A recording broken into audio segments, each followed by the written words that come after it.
जय हिंद। आप सभी कैसे हैं मेरे भाई? स्वागत है आप सभी का एक लव स्टूडियो में। मैं राधे सर आपको पढ़ा रहा हूँ जीएस, और जीएस के अंतर्गत आज हम लोग श्री गणसाय करने वाले हैं भारतीय, देखो आप क्या लिखे हैं, भारतीय इतिहास के प्रमुख स्रोत। आज हम लोग बात करेंगे सोर्सेस ऑफ एशियंट इंडिया, ठीक है, प्राचीन भारत के, ठीक है, कुछ स्रोतों के बारे में हम लोग विशेष तरह से चर्चा करेंगे।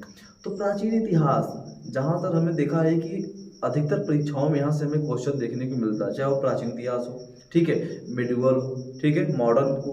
तो आपको जानते हो तीन इतिहास पढ़ना है, कितना? एशियंट हिस्ट्री, ठीक है, मॉडर्न एंड आपको मिडिवल, ये तीन आपको इतिहास पढ़ना है और जबरदस्त तरीके से पढ़ना है, ठीक है मेरे भाई, ताकि एग्जाम में आपको कहीं से भी दिक्कत ना आने पाए। अगर कहीं से दिक्कत आ गया ना तो आपका मामला गड़बड़ हो जाएगा।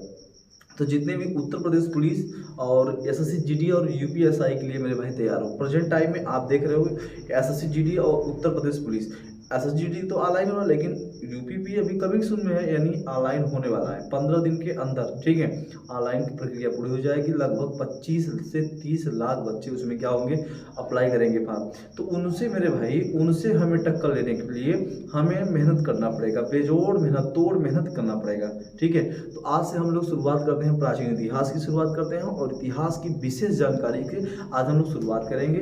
ये इतिहास का पहला टॉपिक होगा, ठीक है, यानी फर्स्ट पार्ट, ठीक। शुरुआत करेंगे मेरे भाई। आगामी ऐसे अभी हिंदी का जस्ट हमारे जो कि हमारे गुरु जी, अभी हिंदी का भी क्लास जो जल्द ही आपके सामने देखने को मिलेगा, ठीक है। रीजनिंग का भी क्लास आपके सामने देखने को मिलेगा। तो चलो हम लोग भाई ज़्यादा बात ना करते हुए हम लोग शुरुआत करते हैं इतिहास की। इतिहास कहते किसे पर, ये जान लो, ठीक है। अतीत में जो घटित हुई घटना होती है, जिनके बारे में हमें प्रत्यक्ष रूप से जानकारी प्राप्त है, वही हमारा क्या है मेरे भाई, इतिहास है। क्या है मेरे, इतिहास। अब जरूरी नहीं कि जिनके बारे में जानकारी ना हो वो भी इतिहास है, ऐसी बातें नहीं। जैसे आप जानते हो कि सिंधु घाटी सभ्यता के बारे में हमें पूर्ण रूप से जानकारी मिला है, तो हमारा इतिहास यानी पहले का समय था, यानी 2500 ईसा पूर्व की बात है मेरे भाई, क्या 2500 ईसा पूर्व की बात है, ठीक है। तो इसी के दौरान हम लोग शुरुआत करते हैं। चलिए हम लोग चलते हैं अपने इतिहास की ओर, ठीक है। इतिहास को पढ़ना है और अपने जीवन में इतिहास को बनाना है। जिन बच्चों को पढ़ने का मन न करे, जो बाहर रह के, घर से दूर रह के पढ़ रहे हैं, ठीक है, माँ बाप की छाया से रह के दूर पढ़ रहे हो, मेरे भाई एक दिन पढ़ने जब मन न करे तो घर चले जाओ, और घर जाने के बाद अपने घर की स्थिति देखो, माँ बाप के चेहरे को देखो, आपसे कितना आस लगाए बैठे हुए हैं। पक्का है आपको भाई मेरे पढ़ने का मन जरूर करेगा, ठीक है। इसलिए जो भी बच्चे उत्तर प्रदेश पुलिस की तैयारी करने आ गए हैं और जो नहीं आए हैं, उन्हें भी आप सजेशन दो कि आगे आए, तैयारी करो, मन लगा के लगन से करो, ठीक है, ताकि उत्तर प्रदेश पुलिस आपके हाथ से जाने न पाए। चलो हम लोग बात करेंगे भारतीय इतिहास के प्रमुख स्रोत के बारे में, और स्रोत हमारे जीवन में बहुत महत्वपूर्ण स्थान रखता है। जैसे स्रोत का मतलब सिक्का, अभिलेख, स्मृति, ठीक है, और भवन, मूर्तियाँ, ये सब बहुत जो कि स्रोत हैं। वेद, पुराण, उपनिषद, ठीक है, स्मृति, आरण्यक, महाभारत, रामायण, ये सब क्या है, ये सब स्रोत हैं, ठीक है। अरबी में चले जाओ तो सुलेमान, इब्न बतूता, अल-बरूनी, ये सब क्या है, ये सब तो लिखित जो कि भारत में आए और यहाँ के भारत के कल्चर के बारे में लिखे उन्होंने, यहाँ शिक्षा ग्रहण किया।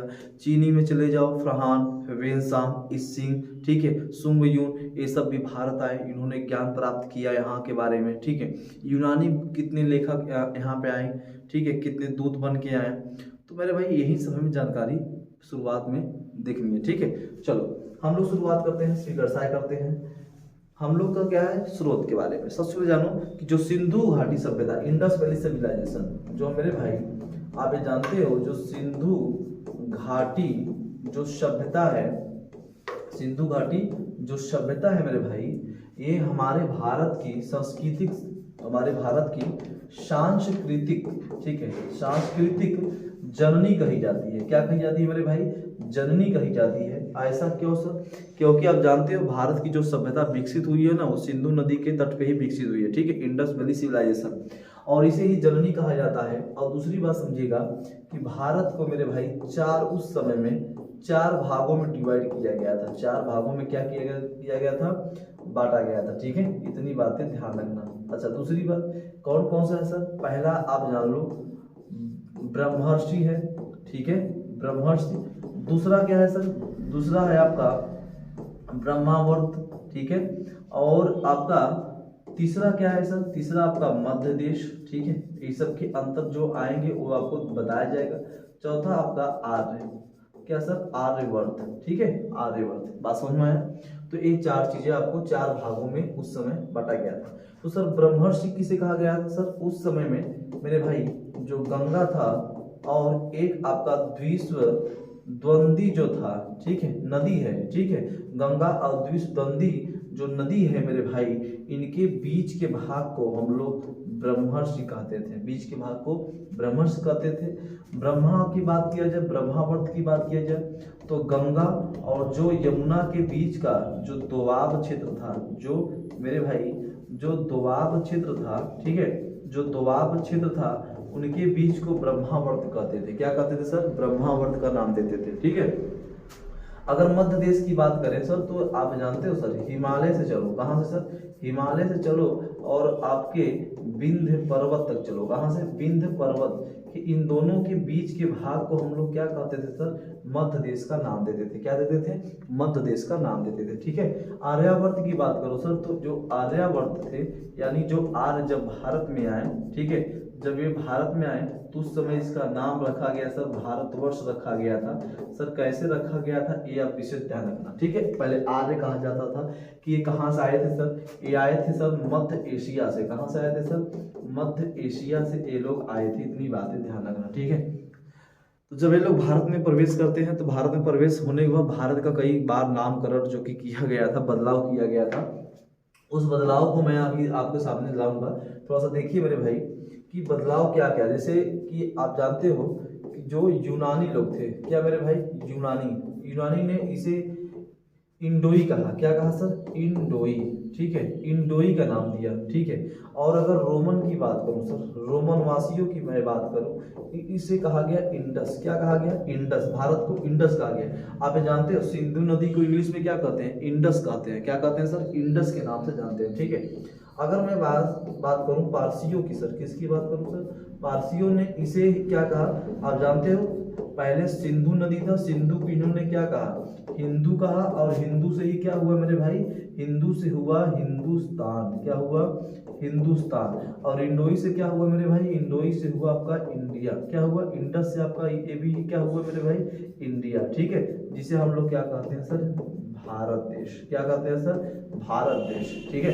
इतनी बातें क्या समझ में आई मेरे भाई, इतनी बातें समझ में आई। अभी हम लोग यानी परिचय पढ़ रहे हैं, इतिहास का हम लोग जो शुरुआत किए हैं उसका ये परिचय है, थोड़ा सा नमूना है। इतनी बातें आपको आना चाहिए, इतनी बातें जब आ जाएगी ना, हमें उम्मीद है कि आपको कोई पिछड़ा नहीं सकेगा। ये अभी पूरी इतिहास की मैं बताऊंगा आपको, पूरी इतिहास की जानकारी दूंगा मेरे भाई, और ऐसे ही मैप पर ही आगे बढ़ाऊंगा, एक एक पूरे मैप पर आपको विस्तार पूर्वक पढ़ाऊंगा ताकि आगामी एग्जाम में आपको किसी प्रकार का दिक्कत ना हो, ठीक है, ठीक है। तो चलो इतनी बातें समझ में आ गया, इतनी बातें आ गई होगी तो हम आगे बढ़ें, आगे बढ़ें, चलो आगे बढ़ते हैं मेरे भाई। अब लोग हम बात करेंगे मेरे भाई, अब हम लोग बात करेंगे स्रोत का। किसका बात करेंगे सर, स्रोत के, भारतीय प्राचीन इतिहास के स्रोत। हमें क्या क्या स्रोत है, देखो देखो भाई, स्रोत की अगर मैं बात करूं तो स्रोत दो तरीके से हमें स्रोत प्राप्त हुआ था। पहला था साहित्यिक स्रोत। क्या था सर, साहित्यिक स्रोत की मैं बात करूं, ठीक है, साहित्यिक स्रोत की बात करूं। और दूसरी अगर मैं बात करूं तो पुरातात्विक स्रोत। क्या था सर, पुरातात्विक स्रोत, ठीक है, पुरातात्विक स्रोत। इतनी बातें ध्यान रखना, ठीक है। तो स्रोत में देखो अगर तो दो स्रोत है, साहित्यिक और पुरातात्विक स्रोत, ठीक है। अगर मैं सोर्सेस की बात करूं तब, ठीक है। और साहित्यिक स्रोत में अगर देखा जाए मेरे भाई तो साहित्यिक स्रोत को भी दो भागों में डिवाइड किया गया था। एक तो सर आपका धार्मिक साहित्य था। क्या था सर, जिसे हम लोग धार्मिक साहित्य कहते थे, ठीक है, धार्मिक साहित्य कहते थे।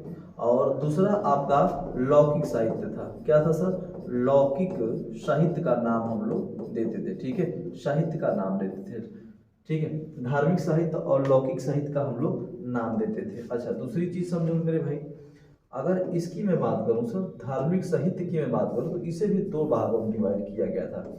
एक आपका था ब्राह्मण साहित्य, ठीक है, एक था आपका ब्राह्मण साहित्य और दूसरा था ब्राह्मणेय। क्या था सर, ब्राह्मणेय साहित्य था, ठीक है। इतनी बातें समझ में आया मेरे भाई। इतनी बातें समझ में अगर आ चुकी होगी तो मैं आपको आगामी ऐसे ही स्ट्रक्चर बनाऊँ मैं सबको इसमें आगामी बताऊंगा, ठीक है। इसमें स्ट्रक्चर बनाऊँ मैं सब आगामी बताऊंगा। अच्छा, अगर मैं ब्राह्मण साहित्य के अंतर्गत में अगर सर बात करूं सर, ठीक है, ब्राह्मण साहित्य के अंतर्गत अगर मैं बात करूं तो ब्राह्मण साहित्य के अंतर्गत आप जानते हो क्या क्या आते हैं, जैसे आपके वेद, ठीक है, पुराण, वेद पुराण, ये सब ब्राह्मण साहित्य के अंतर्गत आते हैं। किसके अंतर्गत, ठीक है, वेद पुराण, ठीक है। उसके बाद उपनिषद आएगा सर, उपनिषद की बात मैं करूं, ठीक है, उपनिषद की बात करूं, स्मृति की बात करूं, ठीक है। उसके बाद आरण्यक की बात करूं सर, आरण्यक की बात करूं, ठीक है, आरण्यक की मैं बात करूं। अगर आगे वेद पुराण उपनिषद स्मृति आरण्यक, उसके बाद मैं सर रामायण की बात करूं, ठीक है, रामायण की बात करूं सर, महाभारत की बात करूं, महाभारत की बात करूं, ठीक है। तो देखो मैं वेद पुराण उपनिषद स्मृति आरण्यक रामायण महाभारत ये सब ब्राह्मण साहित्य के अंतर्गत आते थे, ठीक है। ब्राह्मण में मत जाओ मेरे भाई, यहाँ तो एकांकी जो कि साहित्य आएगा, जीवन लौकिक साहित्य आएगा, ठीक है, उसमें न जाने का है। तो ये आपको समझ में आ चुका होगा हमें उम्मीद है, ठीक। अगर अब मैं यहाँ पे सॉरी लौकिक में अगर यहाँ की मैं बात करूँ सर, तो इसमें बौद्ध ग्रंथ, बौद्ध नाम सुने होंगे, बौद्ध साहित्य की मैं बात करूँ, ठीक है, इसमें आ जाओ, इसमें बौद्ध साहित्य की मैं बात करूँ। और एक आपका था सर जैन साहित्य की मैं बात करूं, किसकी सर, जैन साहित्य की मैं बात करूं, ठीक है। इतनी बातें समझ में आया सर, इतनी तो आ चुकी होगी। स्ट्रक्चर बता रहा हूं।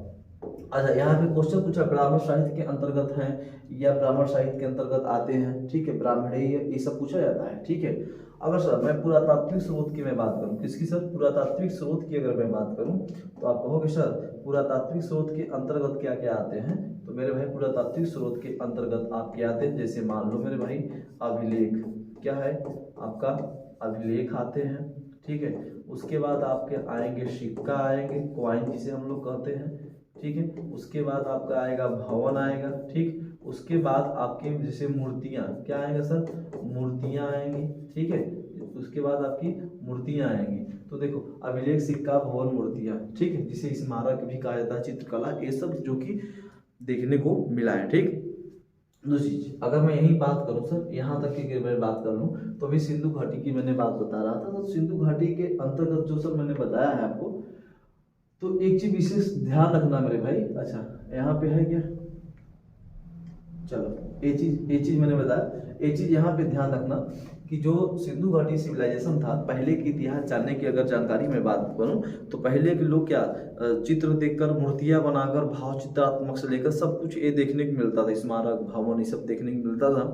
पहले के राजाओं को जब कोई मृत्यु जब मर जाते थे, ठीक है, मरने के बाद उनके साथ उनके जानवरों को, उनके औजारों को और उनके साथ साथ उनके कपड़े को, ठीक है, दफना दिया जाता था। तो पहले उनके हड्डियों को निकाल कर, जब खुदाई हुई तो हड्डियों को निकाल कर जांच किया गया कितना वर्ष पुराना है मेरे भाई, ठीक। तो एक आप जानते हो कार्बन 14 का नाम सुने होंगे। कार्बन 14 क्या करता है, कार्बन 14 ईयर ज्ञात करता है, ठीक है, कितने वर्ष का है, कितना वर्ष पुराना है, ये सब कार्बन 14 का ही देन है, ठीक है। ये सब विषय ध्यान रखना, ठीक। दूसरी चीज अगर मैं यहाँ पे बात बताऊं, ये बातें आपको समझ में आ गई सर, अगर ये आ गई होगी तो हमें उम्मीद है कि आपको सब बातें समझ में आ जाएंगी, धीरे धीरे आ जाएगी, ठीक है। अच्छा मैं आगे की ओर थोड़ा सा बात करना चाहता हूँ, अगर ये आ गया होगा तो, ठीक है। अब मैं चलता हूँ विदेशी स्रोत, इसमें कुछ है आपके विदेशी स्रोत, क्या है मेरे भाई, अपने देशी स्रोत के साथ साथ क्या है आपके विदेशी स्रोत भी शामिल है। देशी स्रोत यानी भारतीय स्रोत के साथ साथ, भारतीय जानकारी के साथ साथ हमें विदेशी जानकारी भी लेना बड़ी आवश्यक है।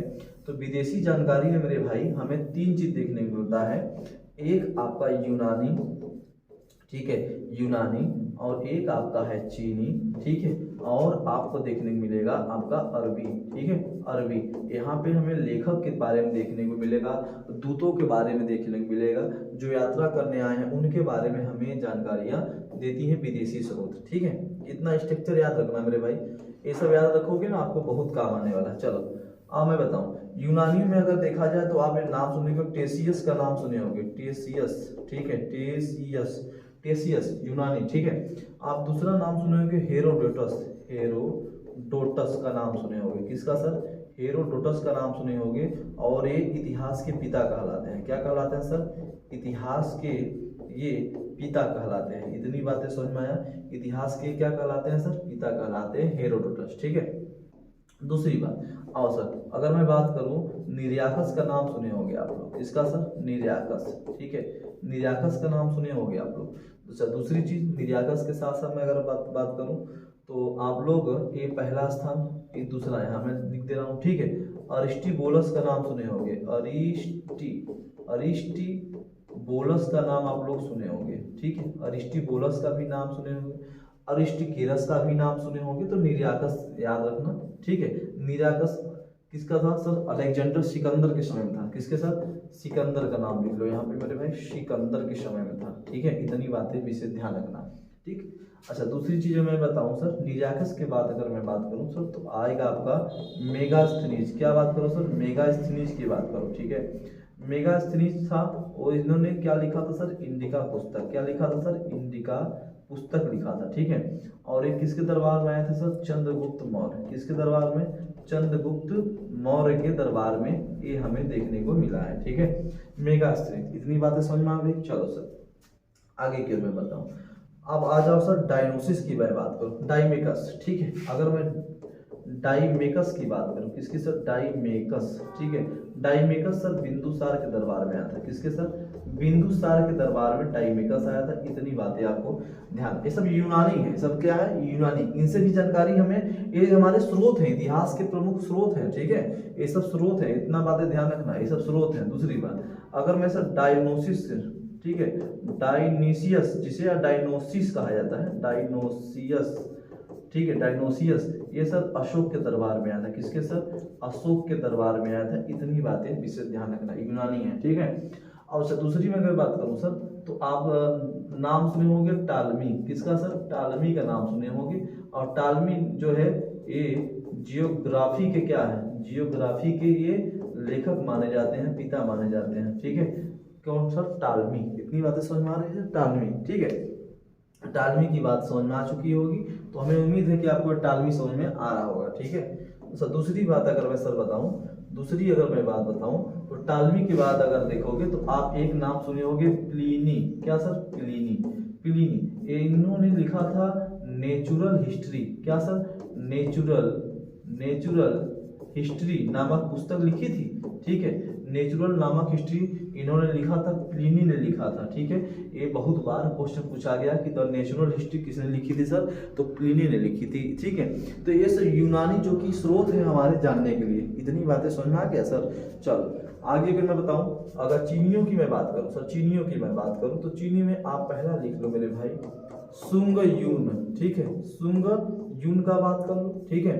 दूसरा अगर आप बात करो सर तो फाह्यान की बात कर लो, फाह्यान की बात कर लो।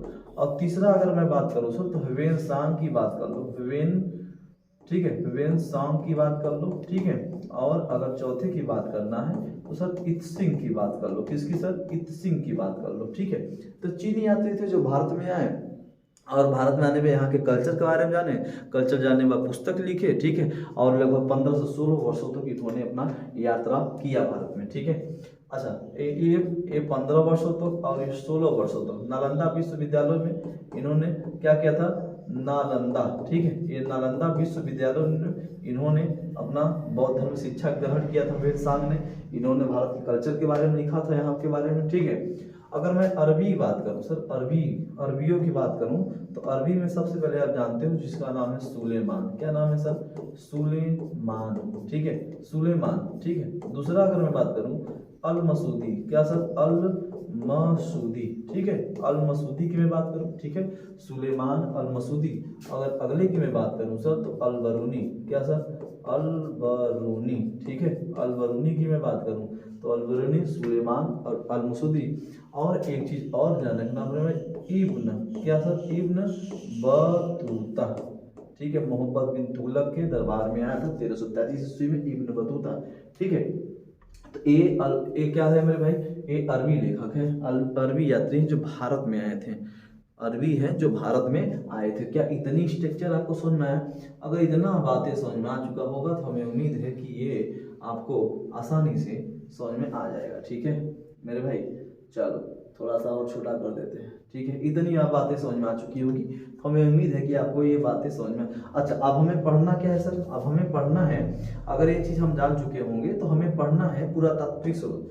हमें पहले इतिहास के स्रोत के बारे में जानना, तो इतिहास के स्रोत का सबसे मुख्य जो है आपका अभिलेख है। क्या है सर? अभिलेखों से हमें जानकारी सबसे पहले मिलती है। अभिलेख क्या है सर? ये अभिलेख बनाया गया जैसे हाथी गुम्फा अभिलेख, नासिक अभिलेख, ठीक है, देवपाड़ा, वांगडर, एहोल अभिलेख, ठीक है, उसके बाद उदयपुर का अभिलेख, ये सब है ना, और मेहरौली अभिलेख, ये सब है मेरे भाई, ग्वालियर का अभिलेख, ये सब बहुत से अभिलेख हैं, जो एरड़ का अभिलेख।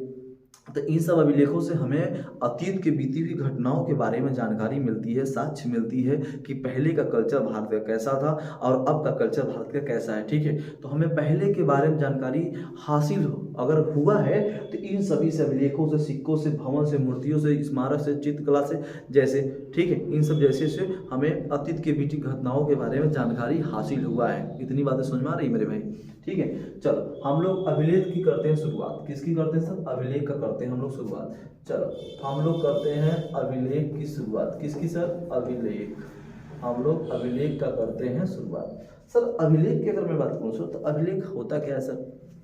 जैसे अभिलेख में आओगे पुरातात्विक विभाग। अब पुरातात्विक विभाग के अंतर्गत जो पुरातात्विक स्रोत है जो है मेरे, पुरातात्विक विभाग के जो मुख्य माने जाते थे वो थे कनिंघम, अलेक्जेंडर कनिंघम, ठीक है, अलेक्जेंडर कनिंघम। इन्होंने अभिलेख की अगर मैं बात करूं मेरे भाई, तो इन्होंने पहली बार क्या किया था, ऐतिहासिक में अगर देखा जाए, कि अगर ऐतिहासिक में देखा जाए, ऐतिहासिक में, ठीक है, तो आपका साहित्यिक के बाद, किसका सर? साहित्यिक के बाद, ठीक है, साहित्यिक के अगर बाद देखा जाए तो आपका पुरातात्विक स्रोत बहुत महत्वपूर्ण रखता है, ठीक है, पुरातात्विक स्रोत आपका महत्वपूर्ण स्थान रखता है। इतनी बातें ध्यान रखना, ठीक है। दूसरी चीज अगर मैं बात करूं सर कि 1869, ठीक है, 1879 ईस्वी में अगर मैं बात करूं, तो इस समय में एक आपके थे कनिंघम, ठीक है, पुरातात्विक विभाग के, ठीक है, ये थे कनिंघम थे। इन्होंने क्या किया था मेरे भाई?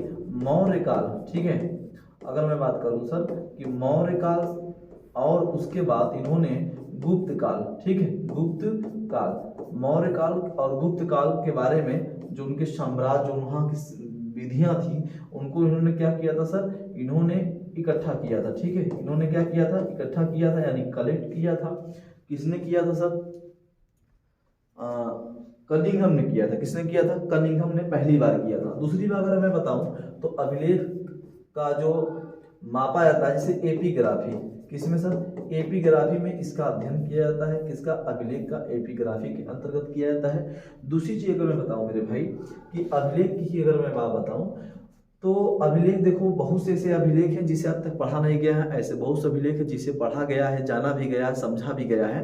तो उसी के अभिलेख में एक है आपका हड़प्पा सभ्यता, हड़प्पा अभिलेख, जिसे हम लोग कहते हैं सर हड़प्पा अभिलेख, ठीक है।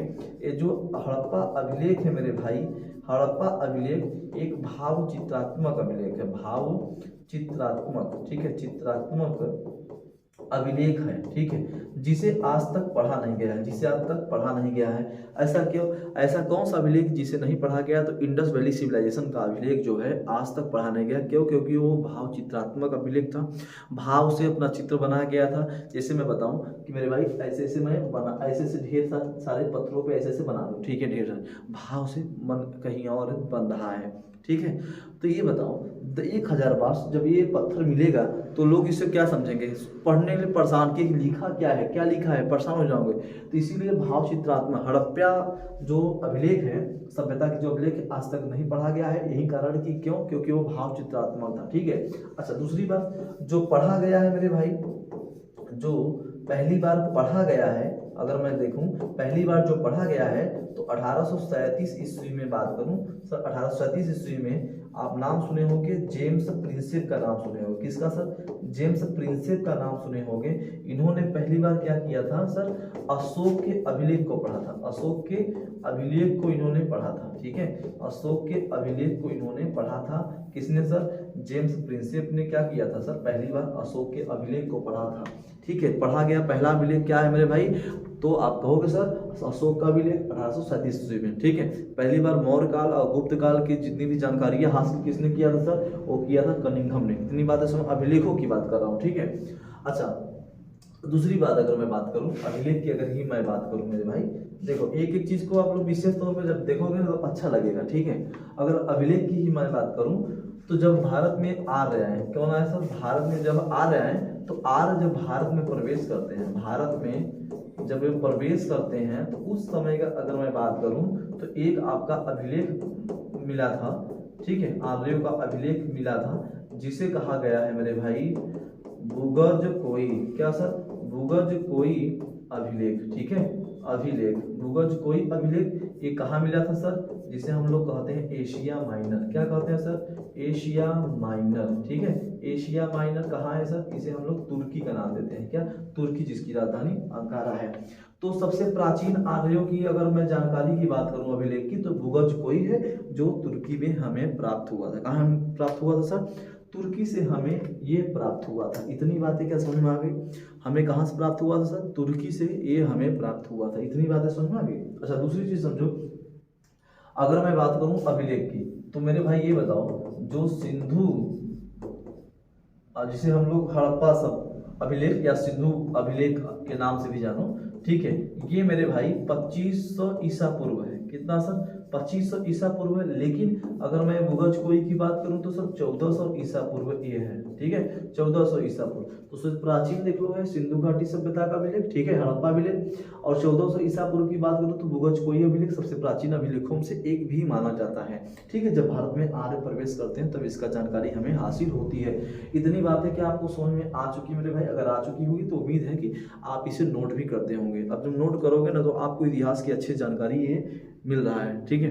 हमें उम्मीद है कि वीडियो पसंद आएगा तो लाइक सब्सक्राइब शेयर भी जरूर करोगे। चलो हम लोग चलते हैं अभिलेख की ओर। अब अभिलेख कुछ हम आपको अभिलेख बताना चाहते हैं, ठीक है। जैसे अभिलेखों में मैं आपको बताना चाहता हूँ, जैसे अभिलेख यहाँ मेरे साथ लिखो मेरे भाई, ठीक है। अभिलेख की अगर मैं बात करूँ तो अभिलेख में जैसे आप जानते हो सर नासिक का अभिलेख, ठीक है, नासिक अभिलेख। अगर मैं बात करूं सर नासिक अभिलेख की कुछ प्रमुख अभिलेख में, तो आप जानते हो यहाँ पे एक थे गौतमी बलश्री, ठीक है, बलश्री, ठीक है, गौतमी बलश्री। नासिक अभिलेख किसके शासनकाल में बनाया गया था सर? गौतमी बलश्री के, ठीक है। अगर मैं दूसरी बात करूं सर हाथी गुम्फा, किसकी बात करूं सर? हाथी गुम्फा अभिलेख, ठीक है, हाथी गुम्फा अभिलेख की अगर मैं बात करूं तो आप लोग नाम सुने होंगे, राजा खारवेल की मैं बात बता रहा हूं सर, राजा खारवेल की, ठीक है, महानता के बारे में भी बताया गया है। और अगर मैं इसकी बात करूं सर हाथी गुम्फा में, तो पहली बार इसमें भारतवर्ष नाम देखने को मिला था, ठीक है, नाम देखने को मिला था। इतनी बात ध्यान रखना, ठीक है। भारतवर्ष नाम देखने को पहली बार हाथी गुम्फा अभिलेख में ही मिलता है। अच्छा, दूसरी बात, अगर दूसरी बात मैं अगर बात करूं सर तो आप कहोगे सर प्रयाग, क्या सर? प्रयाग प्रशस्ति, ठीक है, प्रयाग प्रशस्ति। तो कहोगे सर समुद्रगुप्त, क्या कहोगे सर? समुद्रगुप्त, ठीक है, समुद्रगुप्त। हरिशेर, प्रयाग प्रशस्ति हरिशेर इनके दरबारी कवि थे, ठीक है। अगर मैं दूसरी बात करूं सर तो जूनागढ़, जिसे हम लोग जूनागढ़, ठीक है, जूनागढ़ कहेंगे, या उसके बाद आप गिरनार कहा जाता है, ठीक है, गिरनार भी कहा जाता है शिलालेख। तो इसे बनाया था किसने? रुद्र दामन का नाम सुने होंगे, रुद्र दामन का नाम सुने होंगे, रुद्र दामन, ठीक है, रुद्र दामन का नाम सुने होंगे, ठीक है। इनमें अशोक, इसमें देखा जाए तो मेरे भाई इसमें अशोक, ठीक है, और आप बात करोगे चंद्रगुप्त, ठीक है, चंद्रगुप्त के शासन के बारे में इनकी जानकारी हमें हासिल होती है। आप जानते हो कि चंद्रगुप्त के समय में ही रुद्रामन ने एक झील बनवाया था। कमेंट बॉक्स में जरूर बताना, ठीक है, कमेंट बॉक्स में जरूर बताना मेरे भाई। अच्छा, पांचवे की अगर मैं बात करूं जूनागढ़ अभिलेख हो गया। अच्छा, अगर आगे की बात करूं सर तो एक है मंदसौर, क्या है सर? मंदसौर अभिलेख, ठीक है, मंदसौर अभिलेख की मैं बात करूं मेरे भाई तो यहाँ पे है आपका यशोधर्मन, क्या सर? यशोधर्मन, ठीक है। मंदसौर अभिलेख की मैं बात करूं तो यशोधर्मन है। अगले की मैं बात करूं सर एहोल अभिलेख, क्या सर? एहोल अभिलेख की मैं बात करूं, किसकी सर? एहोल अभिलेख की मैं बात करूं तो एहोल अभिलेख पुलकेशिन, कौन सा सर? पुलकेशिन के शासनकाल में बनाया गया था, पुलकेशिन, ठीक है, पुलकेशिन के शासनकाल में एहोल अभिलेख बनाया गया था। एक ही चीज को देखो नोट करो, क्योंकि बहुत बार एक क्वेश्चन पूछा गया कि इसके शासनकाल में क्या बनाया गया था, ठीक है। अच्छा, दूसरी अगर मैं बात करूं मेरे भाई, दूसरों की अगर मैं बात करूं, मंदसौर हो गया। अच्छा, आप आ जाओ ग्वालियर, ठीक है, ग्वालियर, ठीक है, ग्वालियर अभिलेख की मैं बात करूं, ठीक है। ग्वालियर अभिलेख में जब आओगे यहाँ मेरे भाई तो ग्वालियर अभिलेख में आपको मिलेंगे जिसे हम लोग क्या कहते हैं मेरे भाई, ग्वालियर अभिलेख बनाया था किसके शासनकाल में, थोड़ा सा दिमाग में है, आ जाएगा लिख देंगे, ठीक है। दूसरी बात, अच्छा दूसरी की मैं बात करूँ सर, देवपाड़ा, ठीक है, देवपाड़ा, देवपाड़ा अभिलेख, ठीक है। देवपाड़ा अभिलेख की मैं बात करूं तो इनका बनाया था विजया सेन, क्या सर, विजया सेन, ठीक है, विजया सेन के समय बनाया गया था। अगर सर मैं अगली बात करूं जिसे हम लोग कहते हैं वांगडमर, ठीक है, वांगडमर अभिलेख की अगर मैं बात करूं मेरे भाई तो इसे बनाया था कुमारपाल, किसे बनाया था सर, कुमारपाल, ठीक है, कुमारपाल। इतनी बातें समझ में आ रही है सर।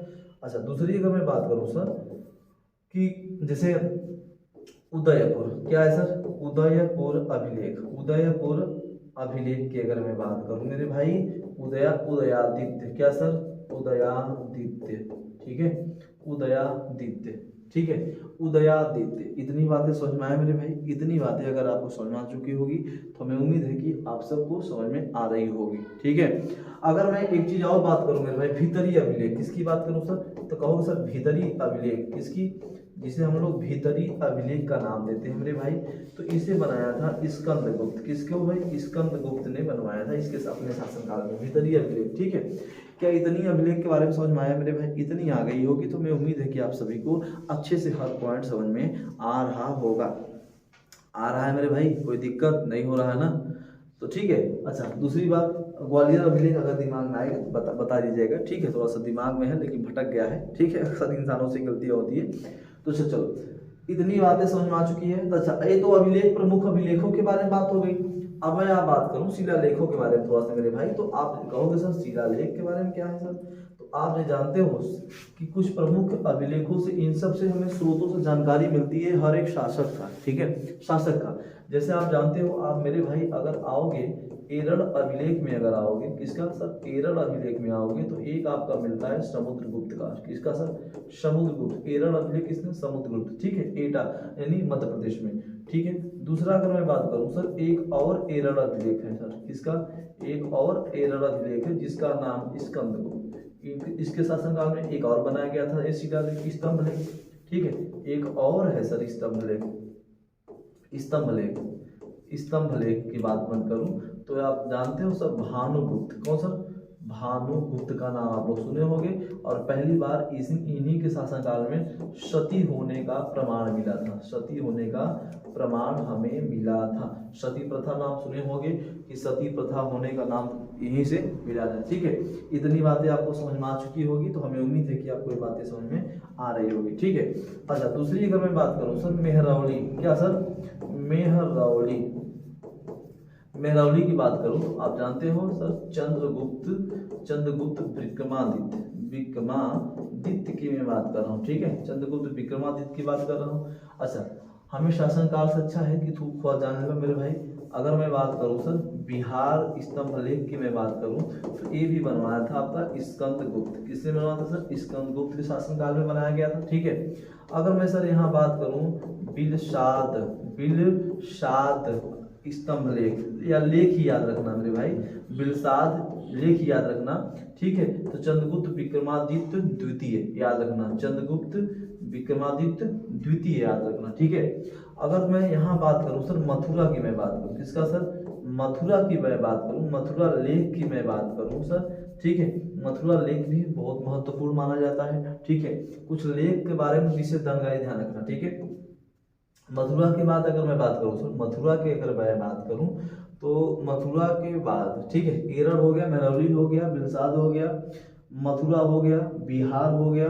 अच्छा इतना तो प्रमुख है और हमें लगता है कि जरूरत इसमें नहीं है, ठीक है, इतना हमारे लिए सही है, ठीक मेरे भाई।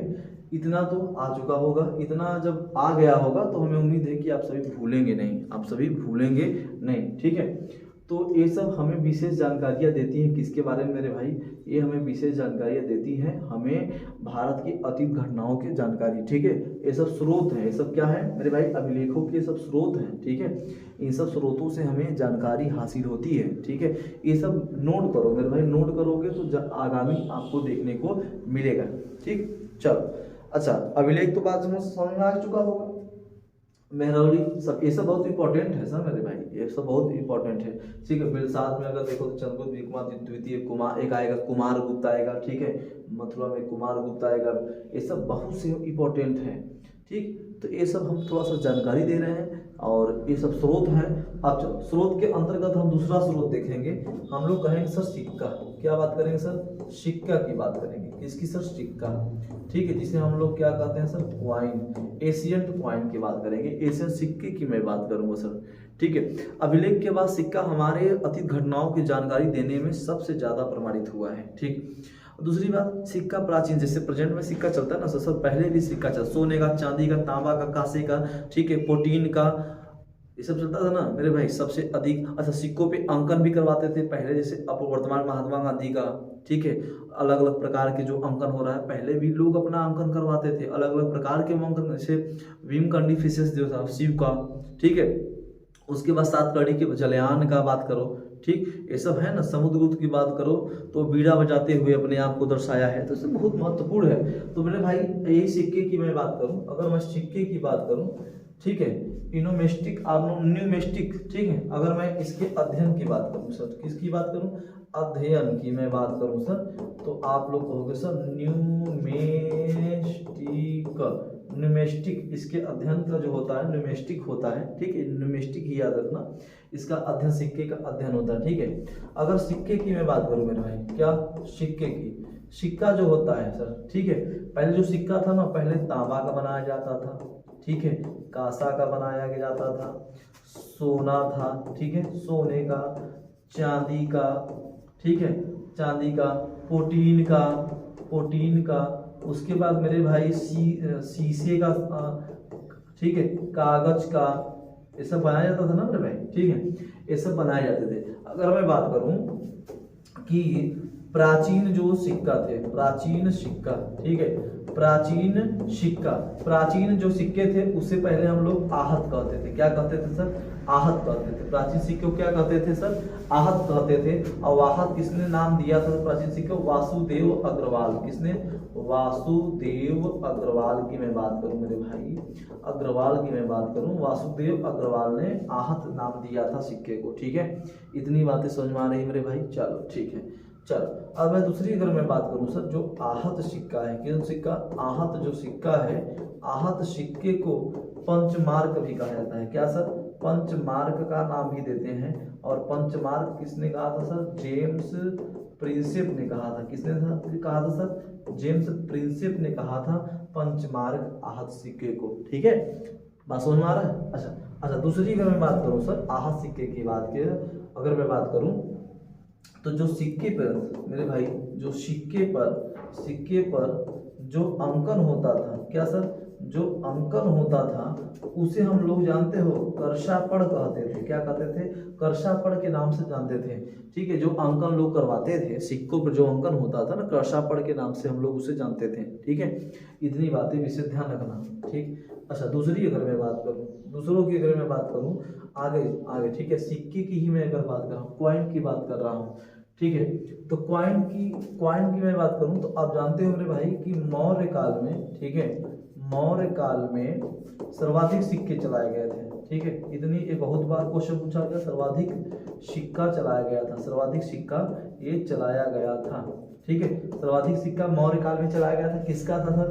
तांबा का, ठीक है, प्रोटीन का और चांदी का, ठीक है, सोने का, शीशे का, ये सब मौर्य काल में ही चलाया गया था सर्वाधिक। ठीक है, अगर मैं बात करूं दूसरा सर कि अगर गुप्त काल की बात करूं सर, गुप्त काल की अगर मैं बात करूं, गुप्त काल में अगर मैं बात करूं तो यहाँ पे था सर्वाधिक सोने के केवल चलाए गए थे, सर्वाधिक सोने के सिक्के चलाए गए थे, सोने के सिक्के चलाए गए थे। ठीक है, सर्वाधिक सोने के सिक्के कब चलाए गए थे सर? तो गुप्त काल में। और सर्वाधिक सिक्के कब चलाए गए थे सर? मौर्य काल में। ये विषय ध्यान रखना। ठीक है, अच्छा, दूसरी अगर मैं बात करूं सर, कुषाण वंश की बात करूं, कुषाण काल की मैं बात करूं सर, कुषाण काल की, तो शुद्ध सोने का, ठीक है, शुद्ध सोने का सिक्का किसने चलवाया था सर? सिक्का तो आप जानते हो कुषाण वंश में, कुषाण काल में शुद्ध सोने का सिक्का चलवाया गया था सबसे अधिक, ठीक है। और उसके बाद अगर मैं कुषाण काल की मैं बात करूं मेरे भाई, तो कुषाण काल की ही बात करूं तो तांबे का सर्वाधिक, ठीक है, तांबे का सर्वाधिक सिक्का भी चलाया गया था इसी वंश में, ठीक है। कुषाण वंश में ही सर्वाधिक तांबे का भी सिक्का चलाया गया था। इतनी बातें समझ में आ रही मेरे भाई, कोई दिक्कत? तो सिक्के की मैं बात कर रहा हूँ, सिक्के की ही बात कर रहा हूँ, जो कि हमारे अतीत घटनाओं की जो प्रत्यक्ष साक्ष्य देता है, ठीक है, प्रत्यक्ष साक्ष्य देता है। इतनी बातें समझ में आ रही है। अच्छा, दूसरी चीज समझो, अगर इसी सिक्के की मैं बात करूं, ठीक है, इसी में अगर सिक्के की मैं बात करूं मेरे भाई, तो जो सिक्का है, जैसे आप जानते हो कि सातकर्णी का नाम सुने होंगे आप लोग, सातकर्णी, ठीक है। सातकर्णी ने अपने जो सिक्के की मैं बात करूं, किसका सर? सिक्के। सातकर्णी सिक्के पर जलयान अपना अंकित करवाया था। क्या करवाया था सर? जलयान अंकित करवाया था। क्या? जलयान अंकित करवाया था। अच्छा, दूसरी मैं बात करूं तो आप सब बीम कडफिसेस का नाम सुने होंगे, कडफिसेस, बीम कडफिसेस का नाम सुने होंगे। इन्होंने बैल के पार्श्व, ठीक है, बैल के पार्श्व की मैं बात करूं, यानी मेरे भाई ये पता चलता है कि ये शिव का भक्त था। किसका भक्त था सर? ये शिव का भक्त माना जाता था। भीम कडफिसेस शिव का भक्त माना जाता था, क्योंकि इन्होंने क्या करवाया था मेरे भाई, जो सिक्का था, सिक्के पर ना बैल के पार्श्व यानी भोलेनाथ का चित्र अंकित करवाया था। किसने सर? भीम कडफिसेस ने। अच्छा, दूसरी चीज अगर आपको समझाऊं मेरे भाई, तो आप लोग नाम सुने होंगे समुद्रगुप्त का नाम सुने होंगे। किसके सर? समुद्रगुप्त का नाम सुने होंगे। जब समुद्रगुप्त का नाम सुने होंगे तो इन्होंने क्या किया था कि अपने सिक्के की मैं बात करूं सर, सिक्के की बात करूं, सिक्के पर बीड़ा बजाते हुए, क्या सर? बीड़ा बजाते हुए, ठीक है, बीड़ा बजाते हुए इन्होंने क्या किया था सर? अंकित करवाया था सिक्के पर, ठीक है, बीड़ा बजाते हुए इन्होंने सिक्के पर अंकित करवाया था। इतनी बातें क्या समझ में आ रही? कोई डाउट? No doubt. अगर डाउट हो तो हमें जरूर बताओ, एकदम जरूर बताओ, कमेंट में बताओ कि हाँ सर ये डाउट है, ठीक। अगर डाउट हो तो कमेंट बॉक्स में जरूर बताओ मेरे भाई, ठीक है। इतनी बातें जब आपको ये सिक्के की जानकारी होगी, मेरे सिक्के हमारे मतलब अतीत घटनाओं को कितनी विशेषता मतलब हमारे जीवन में रखती है, कितनी भूमिका निभा रही है, ये हम देख रहे हैं, ठीक है। ये हमारा सिक्का है। क्या है मेरे भाई? सिक्के। ये देखो सिक्का कितना महत्वपूर्ण है ना। तो सिक्का कई देखो कब कब चलाया गया था, ये कई बार एग्जाम में पूछा गया। क्या कहा जाता है, किसने नाम रखा था, ये कई बार एग्जाम में पूछा गया। तो ये तो हमने देखा मेरे भाई, क्या पुरातात्विक स्रोत के अंदर अभिलेख देखा, अभिलेख के बाद हमने सिक्का देखा, ठीक है। स्मारक और मूर्तियां अभी हम देखेंगे, ठीक है। तो ये तो हमें लगता है कि आज के लिए इतना जरूरी है मेरे भाई, इतना रोज लगता है जरूरी है इतिहास की शुरुआत करने के लिए। तो बस आज के लिए इतना ही। जय हिंद।